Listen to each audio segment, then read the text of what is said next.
जय श्री कृष्ण मित्रों, आप सभी का बहुत बहुत स्वागत है आपके अपने चैनल भक्ति सागर में।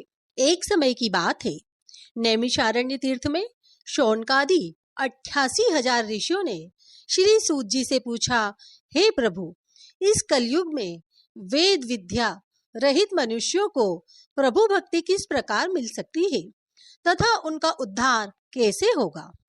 हे मुनि श्रेष्ठ, कोई ऐसा तप बताइए जिससे थोड़े समय में ही पुण्य मिले और मनवांचित फल की प्राप्ति हो।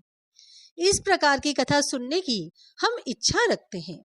सर्वशास्त्रों के ज्ञाता सूत जी बोले, हे वैष्णवों में पूज्य, आप सभी ने प्राणियों के हित की बात पूछी है, इसलिए मैं एक ऐसे श्रेष्ठ व्रत को आप लोगों को बताऊंगा जिसे नारद जी ने लक्ष्मी नारायण जी से पूछा था और लक्ष्मीपति ने मुनि श्रेष्ठ नारद जी से कहा था। आप अब इसे ध्यान से सुनिए। एक समय की बात है, योगी राज नारद जी दूसरों के हित की इच्छा के लिए अनेकों लोकों में घूमते हुए मृत्यु लोक में आ पहुंचे। यहाँ उन्होंने अनेक योनियों में जन्मे प्रायः सभी मनुष्यों को अपने कर्मों द्वारा अनेकों दुखों से पीड़ित देखा। उनका दुख देख नारद जी सोचने लगे कि कैसा यत्न किया जाए जिसके करने से निश्चित रूप से मानव के दुखों का अंत हो जाए। इसी विचार पर मनन करते हुए वह विष्णु लोक में गए। वहां वह देवों के ईश नारायण की स्तुति करने लगे, जिनके हाथों में शंख चक्र गदा और पद्म थे, गले में वरमाला पहने हुए थे। स्तुति करते हुए नारद जी बोले, हे भगवान, आप अत्यंत शक्ति से संपन्न हैं। मन तथा वाणी भी आपको नहीं पा सकती। आपका आदि मध्य तथा अंत नहीं है। निर्गुण स्वरूप सृष्टि के कारण भक्तों के दुख को दूर करने वाले हैं। आपको मेरा नमस्कार है। नारद जी की स्तुति सुन विष्णु भगवान बोले, हे मुनि श्रेष्ठ, आपके मन में क्या बात है? आप किस काम के लिए यहाँ पधारे हैं, उसे निसंकोच कहो। इस पर नारद मुनि बोले कि मृत्यु लोक में अनेक योनियों में जन्मे मनुष्य अपने कर्मों के द्वारा अनेक दुखों से दुखी हो रहे हैं। हे नाथ, आप मुझ पर दया रखते हैं तो बताइए कि वो मनुष्य थोड़े प्रयास से ही अपने दुखों से कैसे छुटकारा पा सकते हैं। श्री हरि बोले, हे नारद, मनुष्यों की भलाई के लिए तुमने बहुत अच्छी बात पूछी है। जिसके करने से मनुष्य मोह से छूट जाता है, वह बात मैं कहता हूँ, उसे सुनो। स्वर्गलोक व मृत्युलोक दोनों में एक दुर्लभ उत्तम व्रत है जो पुण्य देने वाला है। आज प्रेमवश होकर मैं उसे तुमसे कहता हूँ। श्री सत्यनारायण भगवान का यह व्रत अच्छी तरह विधान पूर्वक करके मनुष्य तुरंत ही यहाँ सुख भोग कर मरने पर मोक्ष को प्राप्त करता है। श्री हरि के वचन सुन नारद जी बोले कि उस व्रत का फल क्या है और उसका विधान क्या है। यह व्रत किसने किया था, इस व्रत को किस दिन करना चाहिए, सभी कुछ विस्तार से बताएं। नारद की बात सुनकर श्री हरि बोले, दुख व शोक को दूर करने वाला यह सभी स्थानों पर विजय दिलाने वाला है। मानव को भक्ति व श्रद्धा के साथ शाम को श्री सत्यनारायण जी की पूजा धर्मपरायण होकर ब्राह्मणों व बंधुओं के साथ करनी चाहिए। भक्ति भाव से ही नैवेद्य, केले का फल, घी, दूध और गेहूं का आटा सवाया ले। गेहूं के स्थान पर साठी का आटा, शक्कर तथा गुड़ लेकर और सभी भक्षण योग्य पदार्थों को मिलाकर भगवान को भोग लगाएं। ब्राह्मणों सहित बंधु बांधवों को भी भोजन कराएं। उसके बाद स्वयं भोजन करें। भजन कीर्तन के साथ भगवान की भक्ति में लीन हो जाएं। इस तरह से सत्यनारायण भगवान का यह व्रत करने पर मनुष्य की सारी इच्छाएं निश्चित रूप से पूरी हो जाती है। इस कली काल अर्थात कलयुग में मृत्यु लोक में मोक्ष का यही एक सरल उपाय बताया गया है।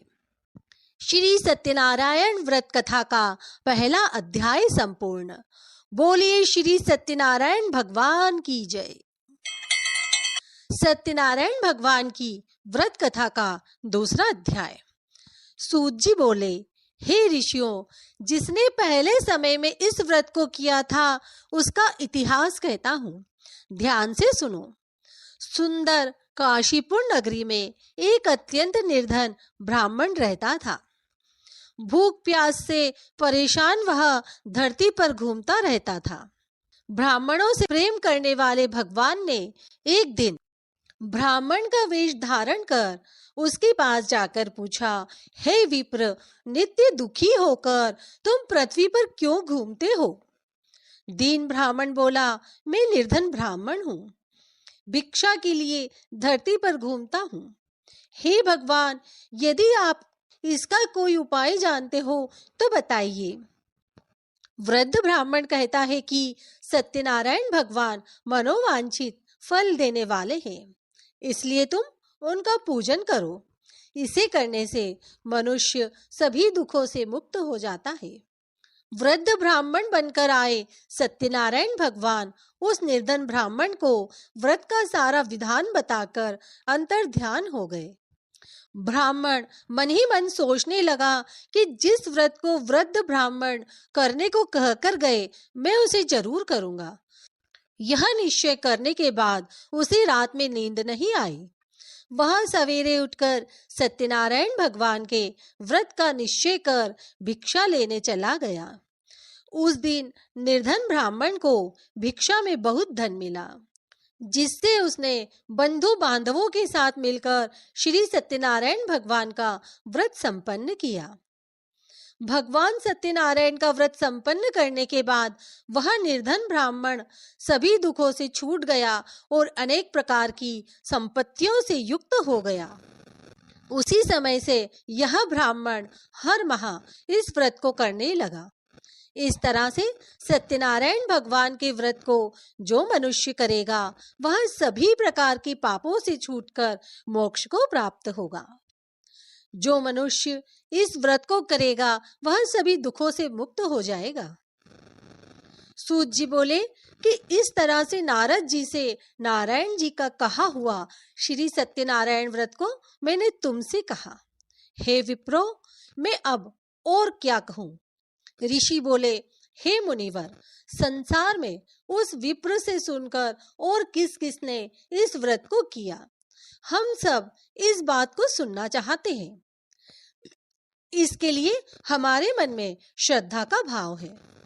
सूत जी बोले, हे मुनियों, जिसने इस व्रत को किया है वे सब सुनो। एक समय वही विप्र धन और ऐश्वर्य के अनुसार अपने बंधु बांधवों के साथ इस व्रत को करने को तैयार हुआ। उसी समय एक लकड़ी बेचने वाला बूढ़ा ब्राह्मण आया और लकड़ियां बाहर रखकर अंदर ब्राह्मण के घर में गया। प्यास से दुखी हो वह लकड़हारा उनको व्रत करते देख विप्र को नमस्कार कर पूछने लगा कि आप यहाँ क्या कर रहे हैं? तो उन्होंने बताया कि व्रत कर रहा हूँ तथा इसे करने से क्या फल मिलेगा, कृपया मुझे भी बताएं। ब्राह्मण ने कहा, सब मनोकामनाओं को पूरा करने वाला यह सत्यनारायण भगवान का व्रत है। इनकी कृपा से ही मेरे घर में धन्य धान आदि की वृद्धि हुई है। विप्र से सत्यनारायण व्रत के बारे में जानकर लकड़हारा बहुत प्रसन्न हुआ। चरणामृत लेकर वह प्रसाद खाने के बाद वह अपने घर गया। लकड़हारे ने अपने मन में संकल्प किया कि आज लकड़ी बेचने से जो धन प्राप्त होगा उसी से श्री सत्यनारायण भगवान का यह उत्तम व्रत करूंगा। मन में इस विचार को ले बूढ़ा आदमी सिर पर लकड़ियां रख उस नगर में बेचने गया जहां धनी लोग ज्यादा थे। उस नगर में उसे अपनी लकड़ियों का दाम पहले से 4 गुना अधिक मिलता है।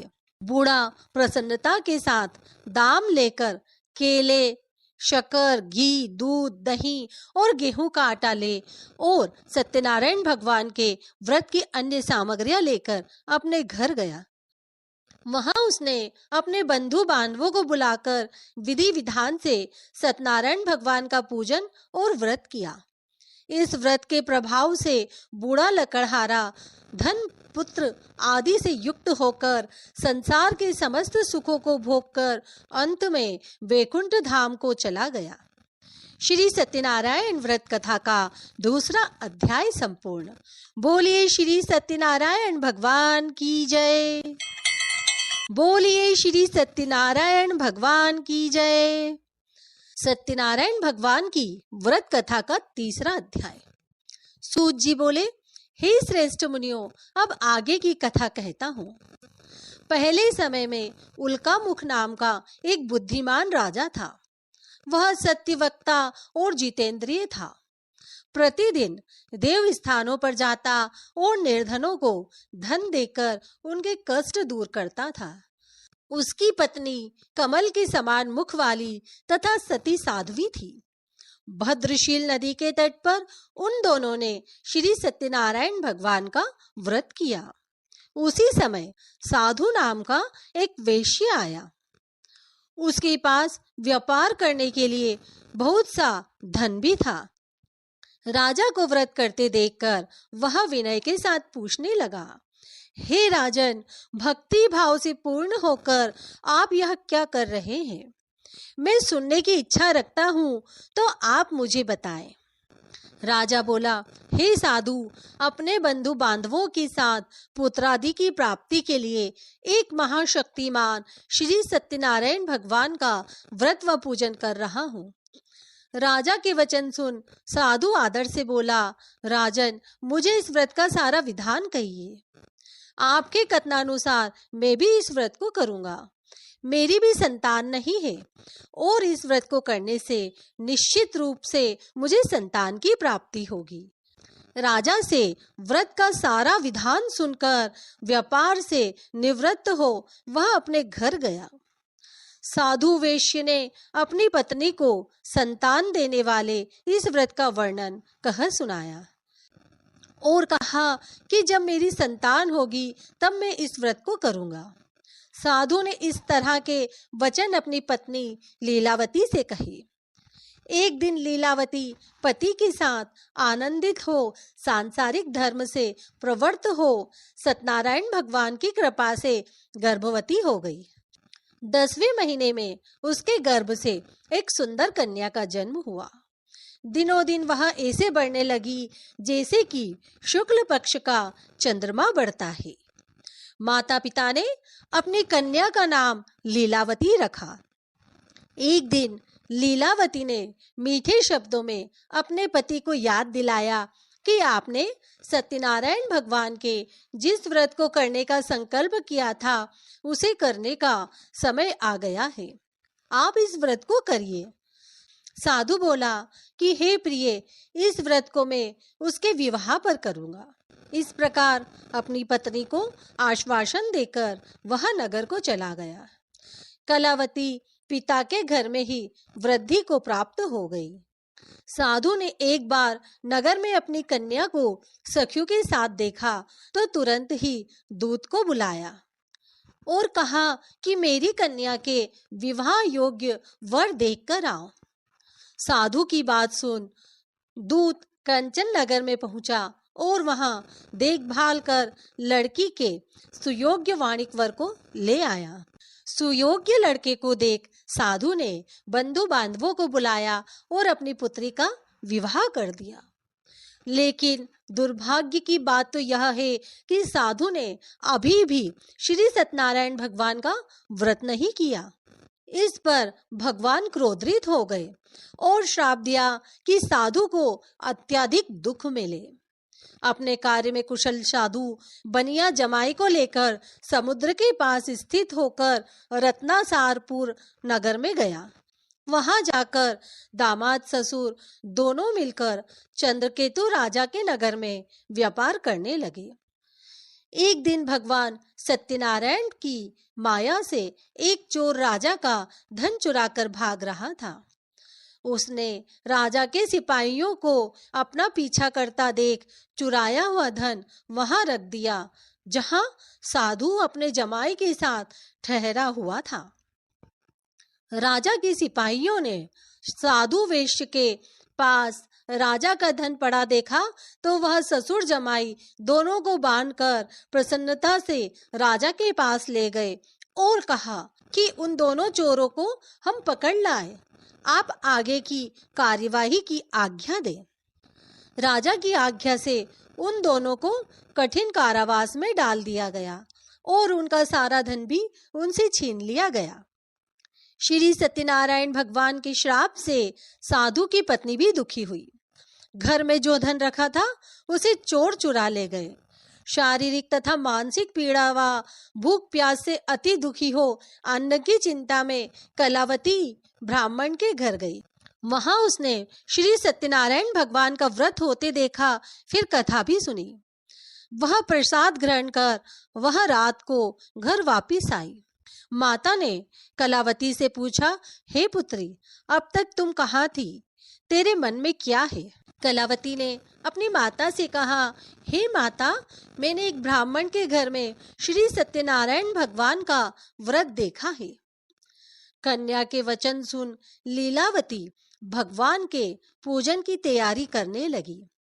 लीलावती ने परिवार व बंधुओं सहित सत्यनारायण भगवान का पूजन किया और उसने वर मांगा कि मेरे पति तथा जमाई शीघ्र घर आ जाएं।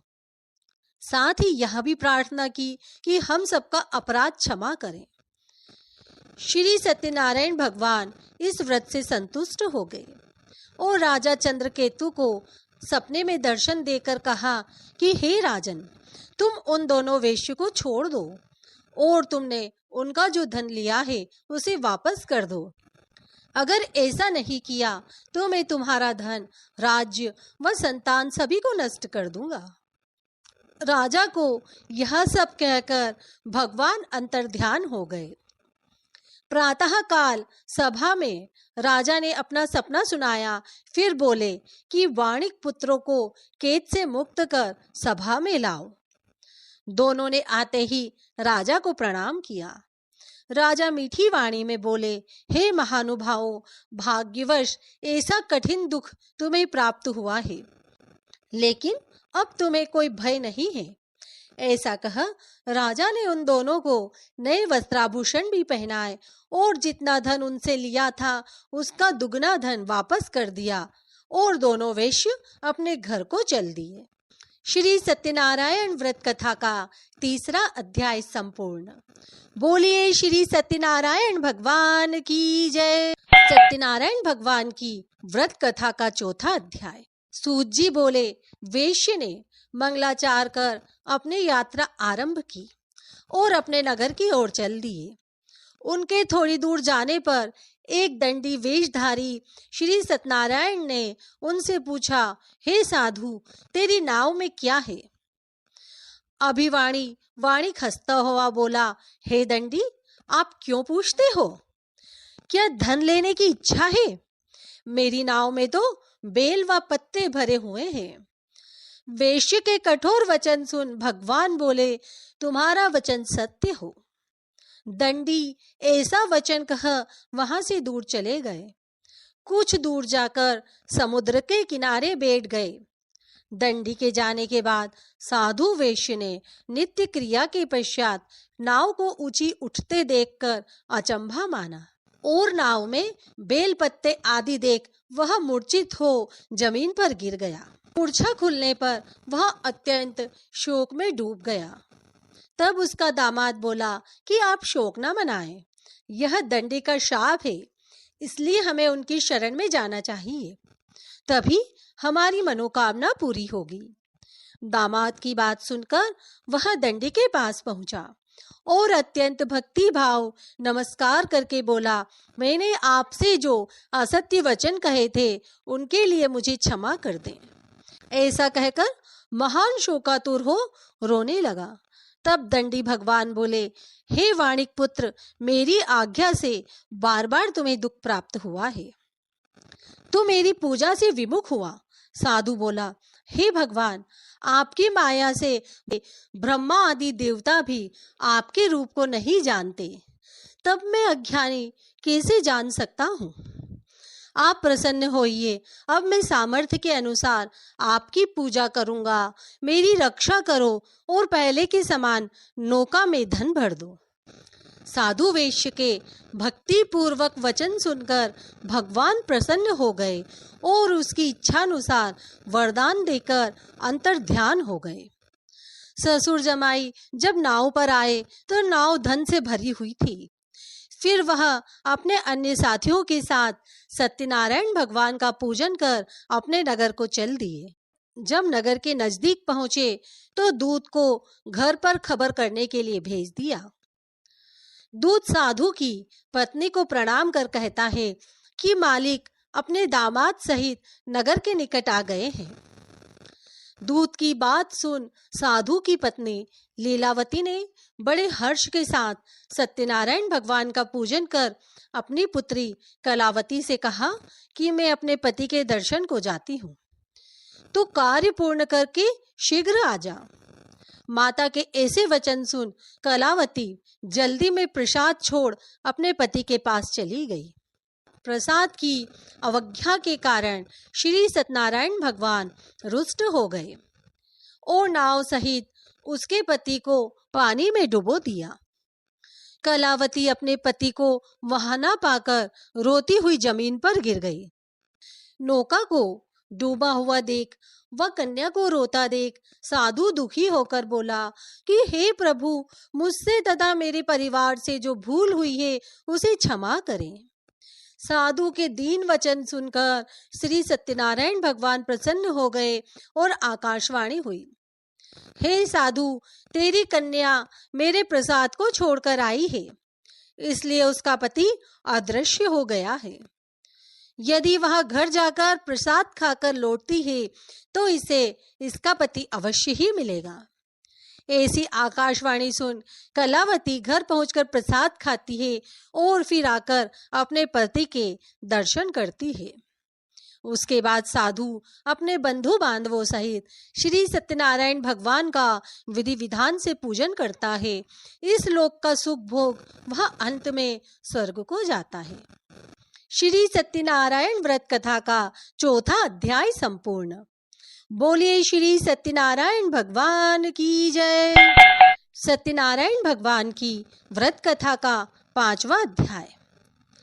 सूत जी बोले, हे ऋषियों, मैं और भी एक कथा सुनाता हूँ, उसे भी ध्यान पूर्वक सुनो।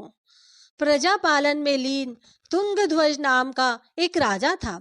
उसने भी भगवान का प्रसाद त्याग कर बहुत ही दुख सहन किया। एक बार वन में जाकर वन्य पशुओं को मारकर वह बड़ के पेड़ के नीचे आया। वहां उसने ग्वालों को भक्ति भाव से अपने बंधुओं सहित सत्यनारायण भगवान का पूजन करते देखा। अभिमानवश राजा ने उन्हें देखकर भी पूजा स्थान पर नहीं गया और न ही उसने भगवान को नमस्कार किया। ग्वालों ने राजा को प्रसाद दिया, लेकिन उसने वह प्रसाद नहीं खाया और प्रसाद को वहीं छोड़ दिया। वह अपने नगर को चला गया। जब वह नगर में पहुंचा तो वहां सब कुछ तहस नहस हुआ पाया, तो वह शीघ्र ही समझ गया कि यह सब भगवान ने ही किया है। वह दोबारा ग्वालों के पास पहुंचा और विधि पूर्वक पूजा करके प्रसाद खाया, तो श्री सत्यनारायण भगवान की कृपा से सब कुछ पहले जैसा ही हो गया।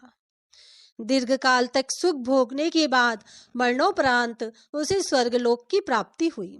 जो मनुष्य परम दुर्लभ इस व्रत को करेगा तो भगवान सत्यनारायण की अनुकंपा से उसे धन धान्य की प्राप्ति होगी। निर्धन धनी हो जाता है और भयमुक्त हो जीवन जीता है।